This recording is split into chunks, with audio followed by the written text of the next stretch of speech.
ಈ crime investigation feel good ಸಿನಿಮಾನ miss ಮಾಡ್ಕೊಳ್ಳೇಬೇಡಿ. ನೀವು ಸುಮಾರು ಸಿನಿಮಾಗಳನ್ನ ನೋಡೇ ಇರ್ತೀರ, ಬಟ್ ಈ ಸಿನಿಮಾ ಕಂಪ್ಲೀಟ್ಲಿ ಬೇರೆ ರೀತಿಯ ಎಕ್ಸ್ಪೀರಿಯನ್ಸ್ ಅನ್ನೋದು ನಿಮಗೆ ಕೊಟ್ಟೆ ಕೊಡುತ್ತೆ.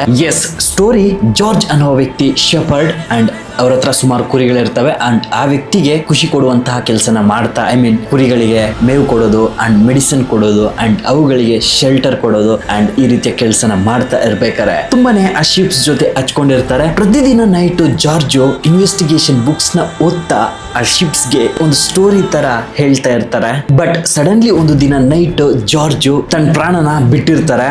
ಬಟ್ ಆ ಸೀನ್ಸ್ ನ ನೋಡ್ತಿರ್ಬೇಕಾದ್ರೆ ಅದು ಹಾರ್ಟ್ ಅಟ್ಯಾಕ್ ಅಂತ ಅನ್ಸಲ್ಲ, ಅದೊಂದು ಮರ್ಡರ್ ಅಂತ ಅನ್ಸುತ್ತೆ. ಶೆಫರ್ಡ್ ಆಗಿರುವ ಜಾರ್ಜ್ ನ ಯಾರು ಸಾಯಿಸಿದ್ದಾರೆ ಅಂಡ್ ಏನಕ್ಕೋಸ್ಕರ ಸಾಯಿಸಿದ್ದಾರೆ ಅನ್ನೋದ್ರ ಬಗ್ಗೆ ಇನ್ವೆಸ್ಟಿಗೇಷನ್ ಕಂಪ್ಲೀಟ್ ಸಿನಿಮಾ. ಟ್ವಿಸ್ಟ್ ಏನ್ ಗೊತ್ತಾ, ಪ್ರತಿಯೊಂದು ಸಿನಿಮಾದಲ್ಲೂ ಇನ್ವೆಸ್ಟಿಗೇಷನ್ ಪೊಲೀಸ್ ಆಫೀಸರ್ಸ್ ಮಾಡಿದ್ರೆ ಈ ಸಿನಿಮಾದಲ್ಲಿ ಶೀಪ್ಸ್ ಅನ್ನೋದು ಮಾಡ್ತವೆ. ಎಸ್, ಒಬ್ಬ ಪೊಲೀಸ್ ಆಫೀಸರ್ ಇರ್ತಾನೆ, ಬಟ್ ಆತನಿಗೆ ಸಹ ಹೆಲ್ಪ್ ಮಾಡೋದು ಶೀಪ್ಸ್. ಪ್ರತಿಯೊಂದು ಶಿಪ್ ಒಂದು ಹೆಸರು ಅಂಡ್ ಅವು ತುಂಬಾ ಬ್ಯೂಟಿಫುಲ್ ಆಗಿ ಮಾತಾಡೋದು. ಲಿಲ್ಲಿ ಸಖತ್ ಬ್ರಿಲಿಯಂಟ್ ಶಿಪ್ ಆಗಿದ್ರು ನನ್ಗೆ ಪರ್ಸನಲಿ ಸೆಬಾಸ್ಟಿಯನ್ ಶಿಪ್ ಬಂದ್ಬಿಟ್ಟು ಸಿಕ್ಕಾಪಟ್ಟೆ ಕನೆಕ್ಟ್ ಆಯ್ತು. ಬಿಕಾಸ್ ಸೆಬಾಸ್ಟಿಯನ್ ಲಿಲ್ಲಿ ಪ್ರಾಣ ಕಾಪಾಡೋದಕ್ಕೋಸ್ಕರ ತನ್ನ ಪ್ರಾಣನ ಬಿಟ್ಕೊಟ್ನಲ್ವಾ, ಅದು ತುಂಬಾ ಕನೆಕ್ಟ್ ಆಗೋದ್ರ ಜೊತೆಗೆ ಸೆಬಾಸ್ಟಿಯನ್ ಬ್ಯಾಕ್ ಡ್ರಾಪ್ ಸ್ಟೋರಿನ ಕೇಳಿದಾಗ ಸಿಕ್ಕಾಪಟ್ಟೆ ತುಂಬಾ ಡೀಪ್ ಆಗಿ ಕನೆಕ್ಟ್ ಆಯ್ತು. ಸೊ ಎಂಟೈರ್ ಸಿನಿಮಾದಲ್ಲಿ ಜಾರ್ಜು 20 ಮಿನಿಟ್ಸ್ ಮಾತ್ರ ಕಾಣಿಸ್ಕೊಂಡ್ರೆ ಕಂಪ್ಲೀಟ್ ಸಿನಿಮಾನ ಶೀಪ್ಸ್ ಅನ್ನೋದು ತಗೊಂಡು ಹೋಗ್ತವೆ. ಇದು ಬೋರ್ ಅನ್ಸಲ್ಲ, ಕಂಪ್ಲೀಟ್ ಸಿನಿಮಾನ ಫೀಲ್ ಗುಡ್ ಆಗಿ ಇನ್ವೆಸ್ಟಿಗೇಷನ್ ಅಲ್ಲಿ ತೋರಿಸಿದ್ದಾರೆ.